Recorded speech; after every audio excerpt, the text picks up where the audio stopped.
Welcome back to Indiana at the voice of college football, and the Hoosiers are 8-0. That is not a typo. That is not, some fantastical statement that is not true. This is legit. Indiana is 8-0 for the first time since 1960.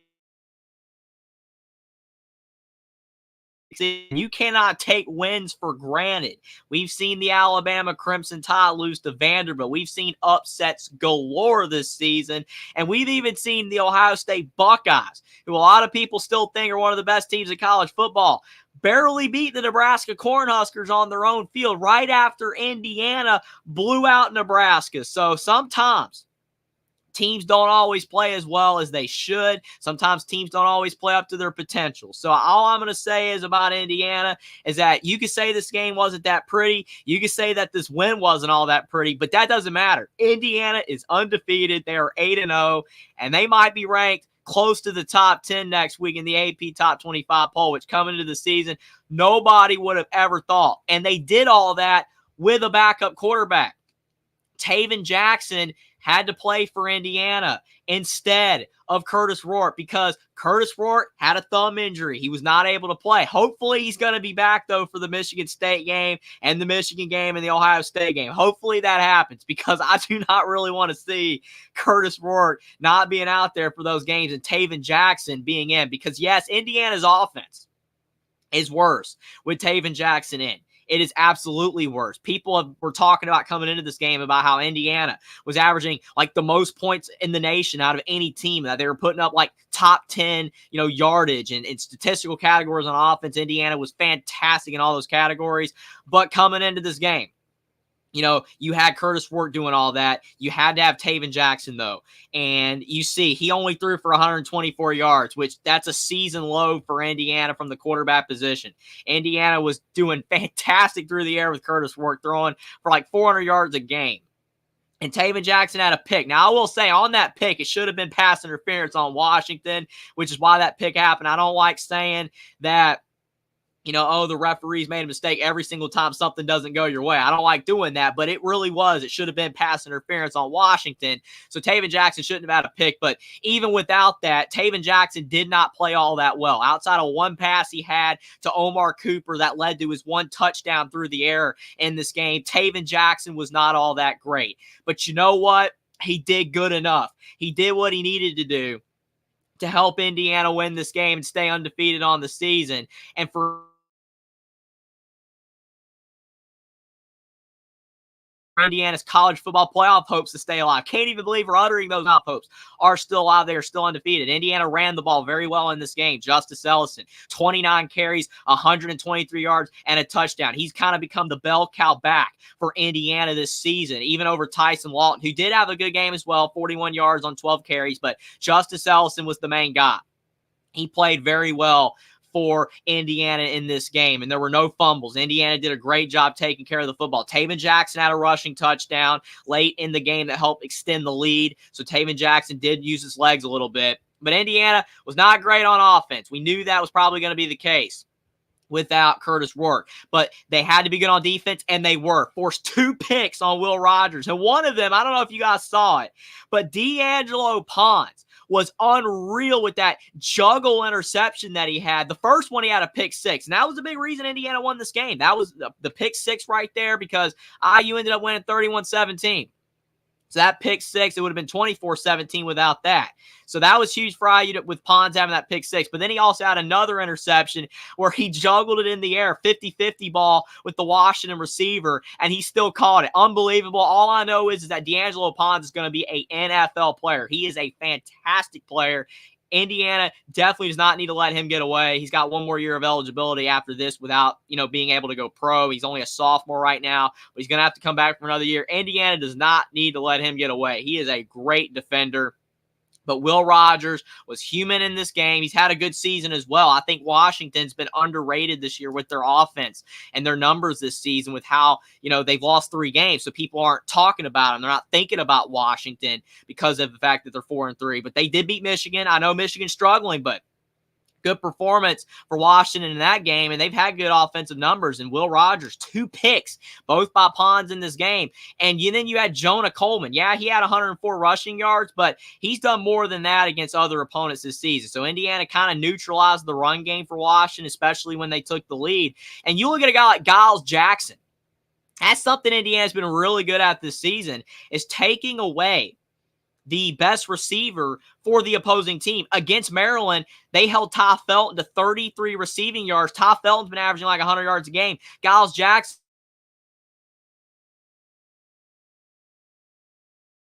been averaging close to 100 yards a game. He only had 11 receiving. Indiana won because their defense did fantastic against Washington. If they were a poor defensive team like they were for a vast majority of the Kevin Wilson era and some of the Tom Allen era, they don't win this game with a backup quarterback. Taven Jackson, he just could not blow this game as long as Indiana's defense played well. And Indiana's defense played well, and Indiana on offense was good enough. And they were great on the ground, good enough through the air, and they got out with a win. And I appreciate you guys for being here. It is awesome to see for Indiana. First time since 1967 that Indiana's 8-0 since Jackson. Appreciate it. We got John D'Adamo. Thanks for stopping by. Hopefully your Michigan Wolverines do well tonight. That's going to be an interesting game between Indiana and Michigan later in the year, but appreciate it. Let's go. He says, congrats, Jeffrey. I appreciate it. John, it's amazing seeing what Indiana can actually do when they have a coach. Curt Cignetti is a great coach, and they can't let him get away.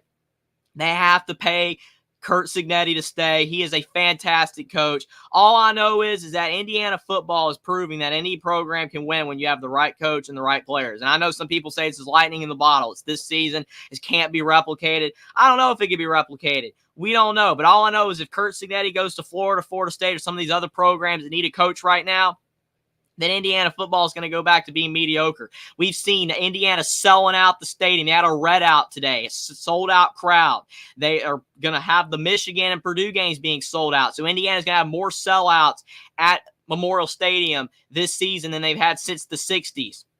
So they're getting more people into the stands. And you've even heard Curt Cignetti say, we're going to expand the stadium if we keep on winning to 80,000 people. That'd be insane for Indiana. Actually give them a fantastic home environment. That's only if he stays. And we're seeing Indiana's NIL support go through the roof. The booster support's going through the roof. This is all it takes is you just got to win. Indiana's 8-0. Like, they never do this. They do not do this. They always are poor and they have bad seasons and they lose games they should win. But you are seeing that Indiana has the support. And they actually, from what I've read online, people have done statistical numbers for the amount of money that universities have. Indiana's in the top 20 in the country when it comes to all these statistics. So Indiana has the potential to be a really good football program in the future if they can keep this thing churning. But I'm not really even looking to that. I'm just excited with what's going on right now for Indiana. This proves that Indiana can win in football. They just never had the dedication to football, and they finally do. Jackson says Indiana still one of 2 teams in college football is not trailing the game this season. It's insane. DeReal says Indiana's legit. Appreciate you for stopping by, DeReal. Absolutely. Definitely appreciate you for stopping by. Hopefully Kentucky does great for you tonight, but definitely appreciate it. Johnson's 8-0 in Indiana. I've seen enough. Give Cignetti all the Coach of the Year awards. You got to do it. He is the Coach of the Year. Even if he loses all the rest of these games and goes 8-4, I still think you got to give it to him. I honestly do. He's insane what he's doing at Indiana. This is Indiana. Did it with a backup quarterback today. Against Washington with Taven Jackson. Against Nebraska, you beat him 56-7. And then Ohio State barely beats Nebraska. That's why the transitive property and, oh, well, this team's way better than that team by how you perform. I don't think that's true. Yeah, Indiana beat Nebraska by more, but I still think Ohio State's the better team. But Indiana's playing better than Ohio State right now, which I would have never thought I would have said out of my mouth ever. But Ohio State definitely can still beat Indiana when they play later in the year. That could still happen. But I'm just saying that Indiana has a shot to do big things this year if they can just keep the momentum. Got to get Curtis Rourke back, though. But it's incredible what is going on in Bloomington right now. Jack says, tell your friends, your family, and the cashiers at Publix about the magic that Jeffrey is creating on Indiana at the Voice of College Football. Stay tuned. Appreciate that, Jackson. And Jackson's going to have the Alabama postgame show with Johnny Burks after the Missouri game. Got to check that out as well. And me and Jackson on Thursday nights have the Alabama Crimson Tide call-in show. You don't want to miss that. A lot of stuff going on at the Voice of College Football. So definitely appreciate you guys for being here, all the support. Definitely, if you are new to the Indiana channel and the Indiana post-game show, we always on Tuesday nights. 7 o'clock, have Indiana Hoosiers live previewing the games, recapping the game. So you definitely don't want to miss that. Subscribe if you are new. Would definitely appreciate it. Even if you're over on the Big Ten channel. If you subscribe to the Indiana channel, you're not going to regret it. Jackson says Indiana's never had a 10-win season in college football, but if they have one this season, it'll be the first in school history. And remember, people think Ole Miss is a really solid program now with Lane Kiffin. Recently, they just had their first 10-win season, and that's Ole Miss in the SEC. So we're seeing some programs that don't normally have success historically having some success. It would be huge for Indiana to have their first 10-win season. They need 2 more wins. They got Michigan State, Michigan, Ohio State, Purdue left. They could easily get to 10 wins. I'm not holding my breath. I'm taking it one game at a time. Indiana's 8-0, but like Curt Cignetti and the Hoosier coaching staff has been saying, you got to treat every game. It's one game. You're 1-0. It doesn't matter what you've done in the past. All it takes is one game to tank the season. Jackson said, I win, Google me. Love that motto from Cignetti. He's just a confident guy. He's a confident guy. It's bled to the team. You got to love it. And this is what I was talking about right here. 1-0 this week. Indiana not taking it for granted. And absolutely what's just so cool to see as well is that Indiana didn't even let the hype get to them. They had big noon kickoff there last week for Nebraska. Game day was here today. And people were saying Indiana didn't deserve game day. There were better games. You know what? There were better games. I agree that there were better games. LSU, Texas A&M. You could have gone there. Could have gone to some other games this week. Absolutely. But Indiana being 7-0 for the first time coming into this game since 1967 was the best story of college football. And then you got Lee Corso getting to go back to Indiana before, hopefully he's on game day for a few more seasons. I would love to see that. But before he retires from game day for good, because people have been speculating for years, it's just so cool that he got to go back to Bloomington, Indiana, where he was the head coach. And he was the first coach to lead Indiana to a bowl victory back in 1979 with a 38-37 win over BYU. That was awesome to see for Indiana back then. But now he's getting to see, maybe if things continue down the right track, the best Indiana football season of all time. And he got to go back to Bloomington for game day. No mascot head. He didn't get to put on a mascot head, but Indiana, he had the hat on from the bowl game victory back in 1979 that he put on. That was really cool to see. It's just awesome. I mean, the picture of him wearing the Indiana sweatshirt back when he was coaching the 70s to him now, it's just so symbolic. It's so awesome. And him meeting with Curt Cignetti and Indiana's athletic director, Scott Dolson, yesterday. It's just so cool. It's so surreal. I'm happy for Lee Corso. I'm happy for Indiana fans. I mean, this has been a destitute program, destitute fan base, awful program. Just losing his program in the Power 5, and now they're finally getting a taste of success. And I hope it continues for Indiana fans, not even just for myself, but for all the Indiana fans out there that have been watching decades of losing football. And it's just so awesome to see them finally have success. And what's crazy is last year when Curt Cignetti was at James Madison, they had game day coming to town and they lost to App State. That they lost in that game, that when they were undefeated coming into that game. So a lot of people thought, hey, well, Indiana with a backup quarterback, and you also have game day coming to town, Indiana's going to let this get to their head. They're going to end up losing. They didn't lose. They wasn't pretty. It wasn't perfect, but Indiana continues to roll. They're 8-0 for the first time since 1967, and it is so awesome to see. I'm happy for Indiana fans, Indiana football. Washington put up a fight. They played, decent enough. They had their moments, but Indiana's defense was tough enough, and their offense was good enough overall, especially on the ground, to get the win. But now we're going on to next week to play Michigan State, and hopefully Curtis Rourke is back for that game, because if not, things get a little dicey.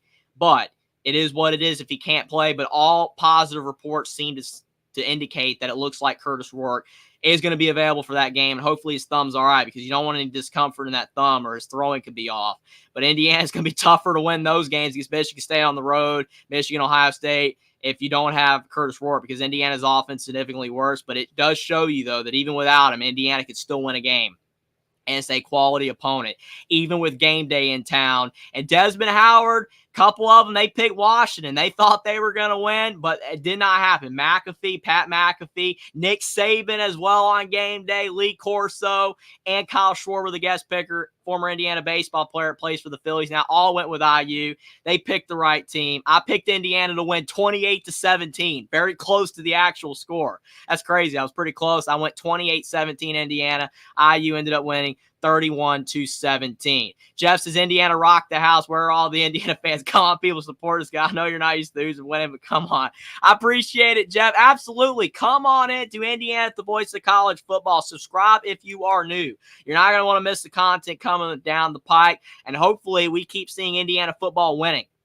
We hope to see it. And if Curt Cignetti stays, I believe Indiana is going to be a force for years to come. I absolutely hope that is the case. Jack says today was an excellent way to celebrate the first annual day of Lee Corso Day. 100%. You need a Lee Corso Day. You need a Bob Knight Day as well for Indiana basketball. You need that too. Indiana, Bob Knight. You have Branch McCracken court, but Lee Corso, I mean, you need all this kind of stuff to celebrate the best coaches of Indiana's, football and basketball history. And maybe one day you'll have Curt Cignetti Day. Maybe you will, right? Or a statue outside the stadium if he keeps on winning at IU and can build Indiana up. And so I won't say a powerhouse program, but a solid program in college football. It'd be so awesome to see. I think it can be done if he stays.